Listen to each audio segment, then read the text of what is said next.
मैं बहुत गरीब थी, एक ज्वेलरी शोरूम पर काम करती थी। मैंने कई बार देखा, मेरे मालिक बार बार अपने घर चले जाते थे और जब वापस आते तो उनके चेहरे पर बहुत घबराहट होती थी। मुझे समझ नहीं आ रहा था कि आखिर ऐसा क्या था, जिसकी वजह से वो इतना परेशान रहते थे। एक दिन उन्होंने मेरी शादी अपने बेटे से करा दी। मेरा नाम सपना है। मैं एक छोटे से शहर में पैदा हुई थी, लेकिन हालात ने मुझे कुछ बड़ा सोचने पर मजबूर कर दिया। मेरे पिता बचपन में ही हमें छोड़कर चले गए थे। माँ ने लोगों के घर बर्तन मांज मांज कर मुझे पाला था। स्कूल की पढ़ाई बीच में ही छूट गई थी, क्योंकि माँ को मेरा सहारा चाहिए था। पढ़ाई छूटने के बाद मैंने बहुत जगह नौकरी ढूंढी। कुछ ठिकाना नहीं मिला तो शहर के एक बड़े ज्वेलरी शोरूम में मुझे एक सेल्स गर्ल की नौकरी मिल गई। यहाँ पर हर दिन चमक दमक देखते हुए भी मेरे अंदर सिर्फ खालीपन था। मेरे मालिक का नाम विक्रम था। उम्र कोई 55 साल रही होगी। वो हमेशा अपनी बीवी के बारे में शिकायत करते रहते। उनके घर का माहौल भी कुछ ठीक नहीं था, लेकिन वह मेरे साथ बहुत ठीक रहते। मुझे कभी डांटते नहीं थे। एक अजीब बात ये थी कि वो अक्सर शोरूम छोड़कर अपने घर चले जाते थे। दिन में कभी भी जाते वक्त उनका चेहरा उतरा हुआ होता और जब लौटते तो पसीने से तरबतर, जैसे कोई बड़ा तूफान उनके दिल में छुपा हो। कई बार मैं पूछने की कोशिश करती, सब ठीक है ना सर, लेकिन वो बस इतना कहते, कुछ बात नहीं है सपना, तुम अपना काम करो। धीरे धीरे मुझे इस बात की आदत सी हो गई थी कि मालिक अचानक चले जाते हैं। पर एक दिन हद हो गई। वह शोरूम से निकले तो पीछे से एक आदमी भी निकला, जो शायद किसी से छुपकर उन पर नजर रखे हुए था। मैंने जब उस आदमी को देखा तो वह झट से गायब हो गया। मेरे दिल में सवालों का तूफान मच गया। आखिर विक्रम सर के पीछे कौन था? वो इतने घबराए हुए क्यों रहते हैं और मुझसे ये सब क्यों छुपा रहे थे? उसी रात मैंने अपनी माँ से भी ये बात बताई। माँ ने सिर्फ इतना कहा, किसी के घर की बात में मत पड़ना सपना, अपने काम से काम रख। माँ सही थी, लेकिन दिल कहाँ मानता था। करीब 4 महीने ऐसे ही बीते। एक दिन अचानक विक्रम सर ने मुझे अपने कैबिन में बुलाया। मैं कांपती हुई उनके सामने खड़ी हो गई। उन्होंने बहुत प्यार से कहा, सपना तुम्हें मुझ पर भरोसा है ना? मैंने कहा, जी सर। उन्होंने मेरी तरफ देखा जैसे कोई फैसला बहुत भारी हो। तुम्हारी शादी मैं अपने बेटे से करना चाहता हूँ। मुझे लगा मैं सुनने में गलती कर रही हूँ। मेरी सांस अटक गई। क्या? पर क्यों सर? उन्होंने कोई साफ जवाब नहीं दिया, बस इतना ही बोले, तुम मान जाओ सपना, तुम्हारा भविष्य सुधर जाएगा। और हाँ, मेरे बेटे से मिलकर देख लेना, वो बुरा लड़का नहीं है। मेरे लिए ये सदमे जैसा था। मैं गरीब थी और वह अमीर, मैं नौकर थी और वो मालिक। ये रिश्ता कैसा? लेकिन कुछ ही दिनों में मेरी शादी उनके बेटे सोनू से हो गई। शादी में ना कोई बड़ी धूमधाम, ना रिश्तेदार बुलाए गए। सब कुछ बहुत जल्दी हुआ।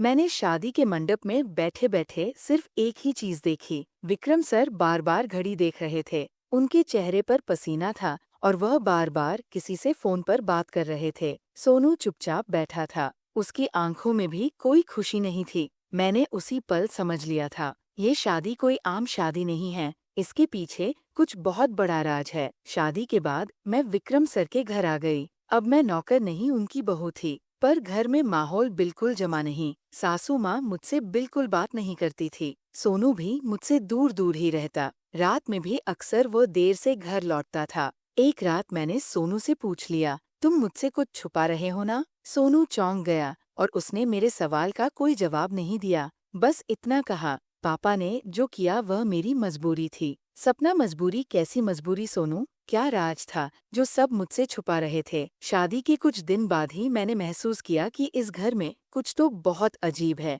रात के सन्नाटे में कभी दरवाजे पर दस्तक होती थी तो कभी फोन की घंटी बजती थी, लेकिन कोई जवाब नहीं देता था कि कौन है। एक रात मैं पानी पीने किचन में गई थी, तभी मैंने देखा सोनू चुपके से बाहर जा रहा था। मैंने आवाज दी, सोनू इतनी रात को कहाँ जा रहे हो? तो वह ठिठक गया। मुझे देखकर उसके चेहरे पर घबराहट फैल गई। उसने जबरन मुस्कुराते हुए कहा, तुम अंदर जाओ सपना, मैं बस थोड़ी देर में आता हूँ। पर मैं जान गई थी कि कुछ बहुत बड़ा छुपाया जा रहा है। अगले दिन मैंने पूरे घर को बहुत ध्यान से देखना शुरू किया। तभी मेरी नजर ऊपर वाले पुराने कमरे पर पड़ी, जो हमेशा ही बंद रहता था। मैंने सासू माँ से पूछा, माँ जी वो कमरा बंद क्यों रहता है? ये सुनकर वो बहुत ज्यादा गुस्सा हो गई। तुम्हें उससे मतलब क्यों है सपना? अपने कमरे में रहो, खाना बनाओ, घर संभालो बस। उनका वो गुस्सा मुझे और बेचैन कर गया। आखिर उस कमरे में ऐसा क्या था? मेरी सास हमेशा चुप रहती थी, ना मुझसे बात करती ना सोनू से ज्यादा बोलती। एक दिन मैंने हिम्मत करके उनके कमरे में जाकर पूछ लिया, माँ जी आप मुझसे नाराज हैं? उन्होंने मेरी तरफ देखा, उनकी आंखों में डर और नफरत दोनों झलक रहे थे। वह बस इतना बोली, जिस दिन इस घर का सच तुम्हारे सामने आएगा, तुम खुद हमसे दूर चली जाओगी सपना। मुझे काटो तो खून नहीं। आखिर क्या सच था? मैं खुद अपनी शादी के फैसले से डरने लगी थी। एक दिन सोनू ऑफिस गया था और सासू माँ मंदिर गई थी। घर में बस मैं ही थी। मैंने मौका देखकर उस बंद कमरे की चाबी ढूंढी। ड्रॉर में एक पुराना गुच्छा मिला, जिसमें वही चाबी थी। मैं धीरे धीरे दरवाजा खोलकर अंदर गई। कमरे में बहुत पुरानी चीजें थी। एक लोहे की अलमारी, पुनारे बक्से और दीवार पर एक फोटो, विक्रम सर और उनके छोटे भाई की। मैंने अलमारी खोली तो उसमें एक फाइल रखी थी। उस पर लिखा था अमानत। मैंने कांपते हाथों से वह फाइल खोली। उसमें कुछ जमीन के कागज, कुछ पुराने गहनों की रसीदें और एक वसीयत थी, जिस पर विक्रम सर के छोटे भाई का नाम लिखा था। मैंने पढ़ा, अगर मेरे साथ कुछ भी होता है तो मेरी सारी संपत्ति मेरे बेटे के नाम होगी। पर विक्रम सर के छोटे भाई थे कहाँ? सोनू तो विक्रम सर का बेटा था। फिर ये वसीयत किसके लिए थी? क्या कोई और बेटा था? उसी रात मैंने सोनू से पूछा, तुम्हारे चाचा जी कहाँ हैं? सोनू का चेहरा एकदम सफेद पड़ गया। उसने मेरी तरफ देखा, उसकी आंखें नम थी। सपना, तुमने वो कमरा खोला? मैंने हाँ में सिर हिलाया। वो फूट पड़ा। उस कमरे में जो छुपा है, वो अगर बाहर आ गया तो पापा जेल चले जाएंगे। तुम्हें इस घर से दूर कर देंगे सब लोग। सपना प्लीज इस राज को मत कुरे दो। पर अब बहुत देर हो चुकी थी। मेरी जिज्ञासा एक आग बन चुकी थी। कुछ ही दिनों बाद मैंने फिर उसी कमरे में जाकर वो फाइल अच्छे से पढ़नी शुरू की। उसमें एक और खत, जिसमें लिखा था कि विक्रम सर के छोटे भाई ने उनसे बहुत पहले कर्जा लिया था और वह अब उनका हिस्सा मांगने वाला था। पर एक रात वो अचानक गायब हो गया। पुलिस ने बहुत ढूंढा पर उनका कोई सुराग नहीं मिला। बस आखिरी जगह वही थी, ये घर जिसमें मैं बहू बनकर आई थी। मेरे पैरों तले से जमीन ही खिसक गई। क्या विक्रम सर ने अपने भाई को? मैंने सोनू को सब बताया। वो बुरी तरह से रो पड़ा। उसने बताया, पापा ने मुझे मजबूर किया कि मैं तुमसे शादी करूं, क्योंकि तुम इस घर में रहती थी। तुम्हें सब पता चल सकता था। पापा चाहते थे तुम परिवार का हिस्सा बन जाओ, ताकि अगर कभी कोई मामला बाहर जाए तो तुम हमारे खिलाफ ना जाओ। मुझे लगा जैसे मेरा पूरा जीवन एक झूठ पर खड़ा है। मैं रोती रही और सोनू मुझे चुप कराता रहा। पर सच तो ये था कि मैं अब एक राजदार बन चुकी थी। एक ऐसा राज जिसका रिश्ता मेरे पति के पिता के साथ था। मैंने सारी बात अपनी माँ को बताई। माँ ने कहा, सपना सच चाहे जितना बड़ा हो, एक दिन बाहर जरूर आता है। तुम्हें अब डरना नहीं है। तुम्हारा पति बेकसूर है तो वह तुम्हारे साथ रहेगा। पर सच छुपाना भी पाप है। माँ की बातों ने मुझे हिम्मत दी। मैंने ठान लिया, मैं ये राज छुपाकर नहीं रखूंगी। अगली सुबह ही पुलिस हमारे घर आई। किसी ने गुमनाम चिट्ठी भेजी थी, जिसमें विक्रम सर के छोटे भाई की गुमशुदगी और शक की बातें थी। विक्रम सर के चेहरे पर फिर वही पसीना लौट आया, लेकिन इस बार वह मुझे घूर रहे थे, जैसे पूछ रहे हो, तुमने ये सब किया? मैंने कुछ नहीं कहा। पुलिस पूरे घर की तलाशी लेने लगी। पुलिस घर के हर कोने की तलाशी लेने लगी। पुराने कमरे में जब वो लोग गए तो मैंने देखा, विक्रम सर की सांसें फूली हुई थी। उनके माथे पर पसीना बह रहा था। पुलिस को वो वसीयत मिली, कुछ पुराने कपड़े मिले और अलमारी के पीछे दीवार में एक संदिग्ध दरार नजर आई। पुलिस अधिकारी ने दीवार पर हाथ मारा। अंदर से खोखली आवाज आई। उसी वक्त उन्होंने मजदूर बुलवाकर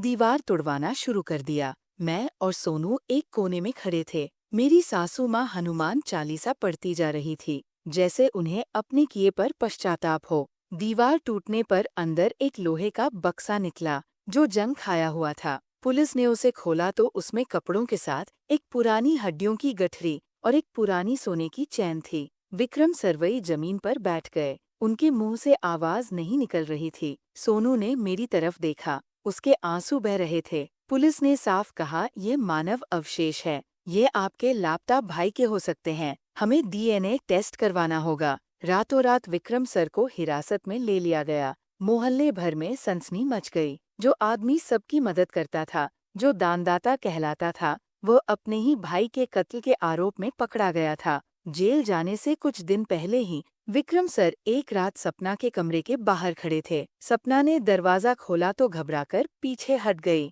विक्रम सर ने कांपती आवाज में कहा, सपना, मैंने तुझे अपनी बहू बनाया क्योंकि मुझे लगा तू इस घर का सच कभी बाहर नहीं जाने देगी, पर तूने तो वो कर दिया जो मेरा बेटा भी नहीं कर पाया। सपना ने भीगी आंखों से कहा, अगर झूठ को छुपा कर ही बहू बनना था तो मैं नौकरानी ही ठीक थी सर। वो पहली बार सपना को देखकर फूट फूट कर रोए। सपना के आंसू भी थमने का नाम नहीं ले रहे थे। सोनू टूट चुका था। उसने मेरे सामने सिर रखकर कहा, मैंने कभी पापा को ऐसा नहीं समझा था। सपना, मैं क्या करूं? मैंने उसके सिर पर हाथ रखा। तुमने कुछ नहीं किया सोनू, लेकिन सच का साथ तुम्हें देना ही होगा। यही हमारे रिश्ते की बुनियाद है। उसी रात मुझे अलमारी में विक्रम सर की डायरी मिली, जिसे शायद वो भूल गए थे। मैंने कांपते हाथों से वो डायरी पढ़नी शुरू की। उसमें लिखा था, भाई ने मुझे बार बार धमकाया था कि वो सबको बताएगा कि मैंने उसकी जमीन हड़प ली है। अगर वो जमीन वापस नहीं मिलती तो मेरी इज्जत खत्म हो जाती। इसीलिए मैंने उसे हमेशा के लिए चुप करा दिया। सपना इस राज को कभी ना जान पाए, यही बेहतर होगा। मेरे हाथ कांप रहे थे और मेरा सर भी घूमने लगा। इस डायरी से पूरा सच बाहर था, सबूतों के साथ। सोनू ने पुलिस को सब सच बता दिया। उसने डायरी भी सौंप दी। वह अपने पिता से नफरत तो नहीं कर पा रहा था, लेकिन वो झूठ में जीना नहीं चाहता था। मुझे उस पर गर्व था। मैंने उसके हाथ पकड़े। अब हमारा रिश्ता सच्चाई पर खड़ा होगा। वो झूठ का बोझ था, वो उतर गया। अब विक्रम सर को जेल भेज दिया गया तो मेरी सासू माँ मेरे पैरों में गिर पड़ी। वो बोली, बेटी, मुझे माफ कर देना। मैं सब जानती थी पर कुछ कर नहीं पाई। मैं कमजोर पड़ गई थी। मैंने उनका हाथ पकड़ा। आपने सच छुपाया पर अब कुछ नहीं बचा। अब आप मेरी माँ जैसी है। इस घर को हमें संभालना है। कई महीने केस चला। कोर्ट में सबूत पक्के थे। विक्रम सर को उम्र कैद की सजा हुई। जब कोर्ट में सोनू ने अपने ही पिता के खिलाफ गवाही दी थी, तो सुनवाई के बाद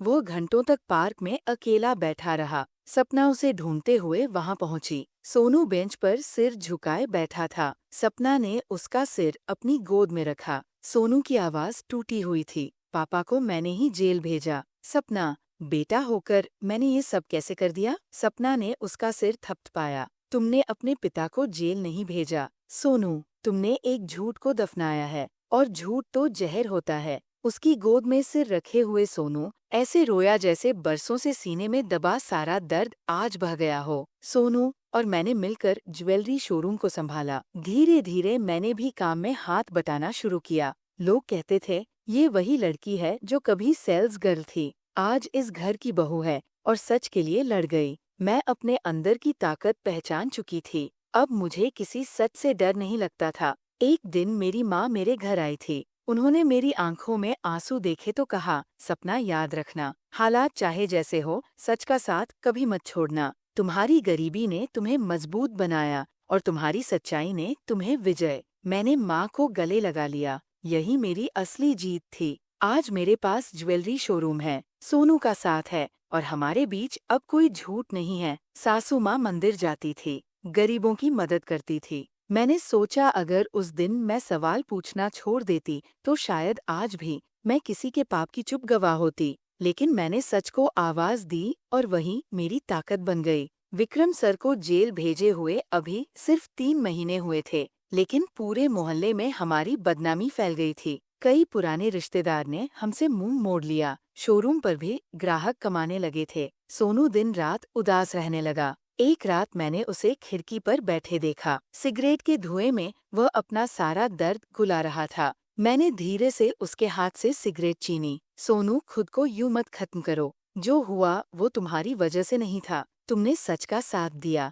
वही तुम्हारी सबसे बड़ी जीत थी। सोनू ने पहली बार मेरी आंखों में देखा। उसके अंदर कहीं एक उम्मीद फिर जगी थी। ये शोरूम अब सिर्फ सोनू का नहीं, मेरा भी जिम्मा था। मैंने उन लड़कियों को इकट्ठा किया जिनके साथ कभी खुद सेल्स गर्ल थी। अब ये शोरूम हमारा घर है। मैंने कहा, इसे मिलकर फिर से खड़ा करेंगे। उनके चेहरों पर भरोसा लौट आया। उसी पल समझ में आया, मेरी गरीबी कमजोरी नहीं, मेरी सबसे बड़ी ताकत थी। उम्मीद को जिंदा रखने का हुनर तो गरीबी ने ही सिखाया था। एक दिन मंदिर में कुछ औरतों ने मेरी ओर इशारा करते हुए फुसफुसाया, देखो, यही है वो जिसने अपने ससुर को जेल भिजवाया। मैंने सुना, पर चुप रही। भगवान के सामने खड़ी होकर मन ही मन प्रार्थना की, मुझे इतना मजबूत बनाओ कि कोई सच से न डरे। सासू माँ का दिल टूट चुका था, घंटों मंदिर में बैठी रहती। एक रात उन्होंने मेरा हाथ थामा, सपना, लोग ताने देंगे, पर तू सच के रास्ते से मत हटना।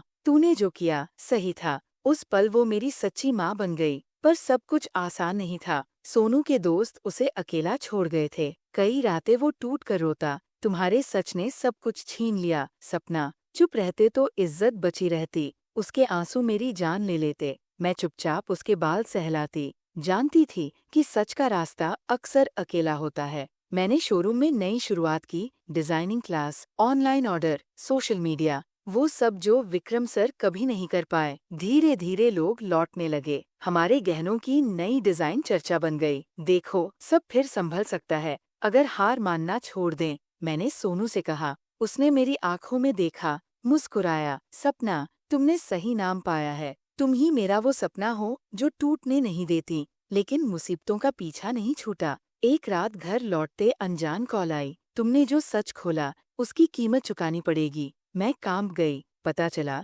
विक्रम सर के पुराने पार्टनर को डर था कि उसके गुनाह भी खुल जाएंगे। सोनू ने गुहार की, सपना, बस अब शांति चाहिए, केस मत खोलो। पर मैं जानती थी, चुप रही तो कोई और परिवार बर्बाद होगा। मैंने चुपके से पार्टनर की मिलीभगत के सबूत वकील को दे दिए। जब कोर्ट का समन आया, सोनू गुस्से से भर गया। तुमने मेरी बात क्यों नहीं मानी? मैंने दृढ़ता से कहा, सोनू, हम सच के लिए लड़े थे, तो अधूरा क्यों छोड़े? अब डरने का वक्त नहीं। इस बार सुनवाई और कठिन थी। धमकियां आई, बदनाम करने की कोशिश हुई, पर अब सोनू मेरे साथ था। उसने मेरा हाथ थामा। अब जो भी होगा साथ लड़ेंगे। अंततः पार्टनर भी पकड़ा गया, सजा हुई। लोग कहने लगे, यही सपना है जिसने अकेले 2 शैतानों को जेल भिजवाया। मैंने भगवान से प्रार्थना की, झूठ के खिलाफ मुझे ऐसे ही मजबूत रखना। अब मैं अकेली नहीं थी। सोनू मेरा हमसफर बन चुका था। हमने शोरूम का नाम बदल दिया, सपना ज्वेल्स। हर उस लड़की को नौकरी दी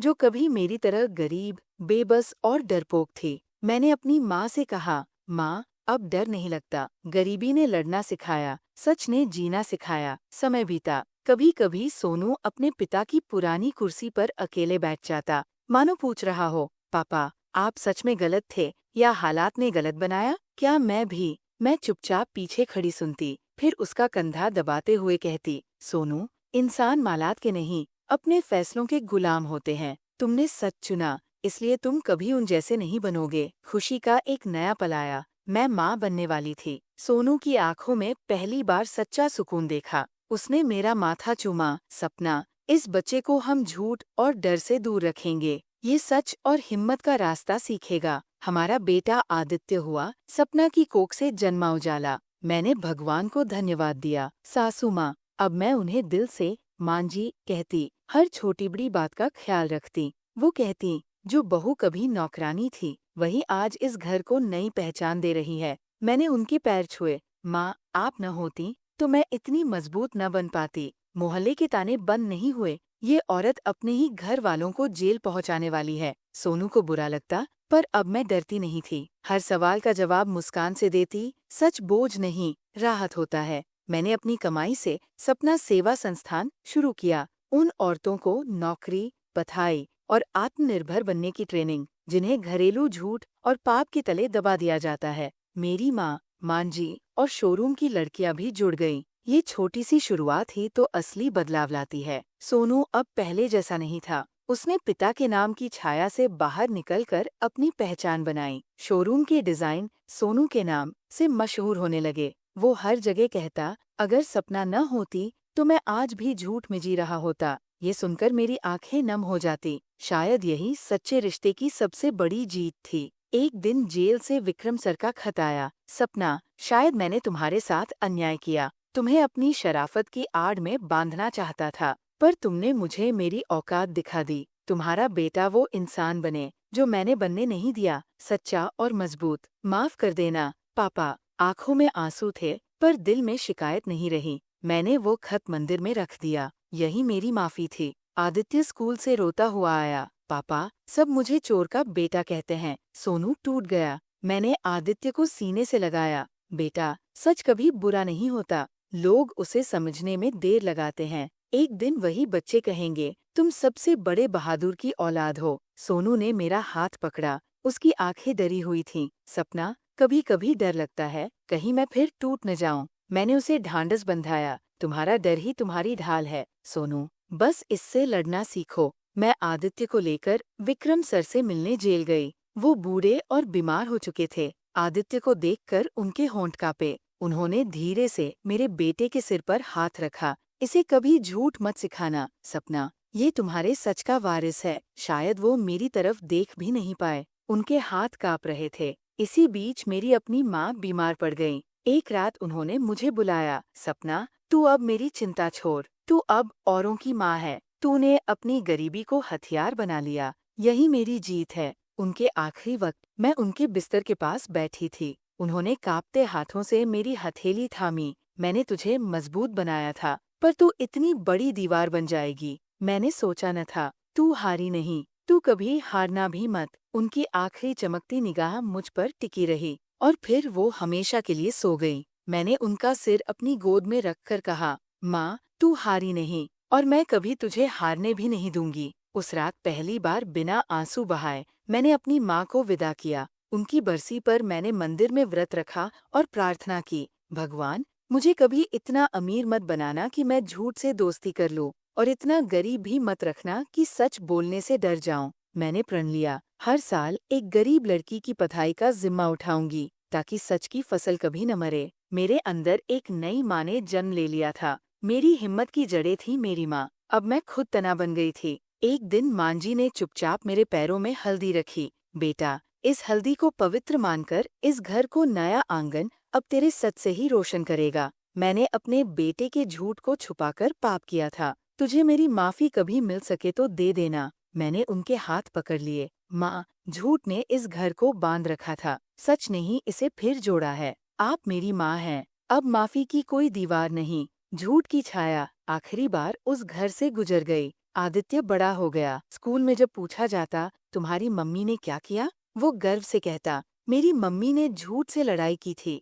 मैंने उसे हमेशा सिखाया, सच अकेला होता है, पर उसकी जीत बहुत बड़ी होती है। अब सपना ज्वेल्स एक बड़ा ब्रांड बन चुका था। शाखाएं कई शहरों में थीं। मेरी संस्था हजारों औरतों की आवाज बन गई थी। जो कभी सेल्स गर्ल थी, वो समाज की मिसाल बन चुकी थी। एक रात सोनू ने मेरा हाथ पकड़ा। सपना, तुमने मुझे भी एक नया सपना दिया। अब मैं अपनी जिंदगी में कभी झूठ नहीं बोलूंगा, ये वादा है। मैंने मुस्कुराते हुए कहा, हारी लड़ाई झूठ के खिलाफ ही तो थी सोनू, अब तो बस सच ही सच रहेगा। एक शाम मैं आदित्य को कहानी सुना रही थी। उसने अचानक पूछा, माँ, तुम्हारी मम्मा कहाँ गई? मैंने आंसू छुपाते हुए कहा, वो तारा बन गई। बेटा, ऊपर से मुझे देखती है, जब मैं रोती हूँ, हिम्मत देती है। आदित्य ने अपने नन्हे हाथों से मेरी आंखें पोंछीं। तो आप मत रोइए मम्मा, मैं बड़ा होकर आपके तारे को नीचे ले आऊंगा। मेरा बोया हुआ सच अब उम्मीद बनकर फल रहा था।